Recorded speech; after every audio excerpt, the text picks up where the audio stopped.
Hi friends, నమస్తే. శ్రీకాళహస్తి నుంచి పుత్తూరు వరకు వ్యాప్తించి ఉన్న దట్టమైన అడవి ప్రాంతం గుండా వెళ్లే రహదారుల్లో అంజారమ్మ భక్తులను ఎలా కాపాడేది ఈ వీడియోలో చూసేద్దాం. తిరుపతి నుంచి రేణిగుంట మీదుగా చెన్నైకి వెళ్లే మార్గం ఇది. ఈ మార్గంలోనే మనకు ఈ అంజారమ్మ టెంపుల్ కనిపిస్తుంది. పుత్తూరుకి అతి సమీపంలో ఉంటుంది. టోల్ గేట్ కి పక్కనే ఉంటుంది ఈ అంజారమ్మ టెంపుల్. కొన్ని సంవత్సరాల క్రితం ఈ అంజారమ్మ టెంపుల్ ఉన్న ప్రదేశానికి ముందు రోడ్డు ఉండేదట.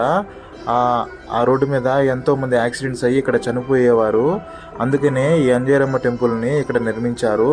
అప్పటి నుంచి ఇక్కడ ఎలాంటి యాక్సిడెంట్స్ కానీ ఎలాంటి ఇబ్బందులు ప్రజలకు కలగడం లేదని ఇక్కడ చెప్తారు.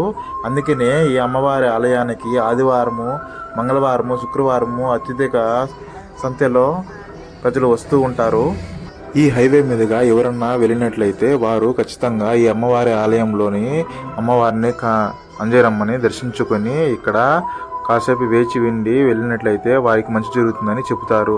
అంతేకాకుండా ఈ అమ్మవారి ఆలయంలో మనకు ఇక్కడ ప్రశాంతతగాను ఎంతో హాయిగాను ఇక్కడ ప్రశాంతంగాను ఉంటుంది.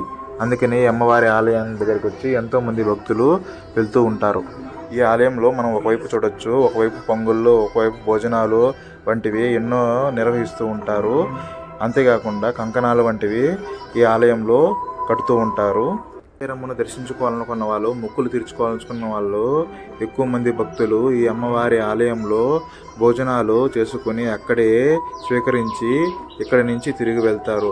తిరిగి వెళ్ళినట్లయితే వారికి ఎంతో మంచి జరుగుతుందని ఇక్కడ భావిస్తారు. అంతేకాకుండా ఈ ఆలయం చుట్టూ మనకు ఎంతో విశాలంగాను ఎంతో మధురంగాను ఉంటుంది. చూడొచ్చు మనము.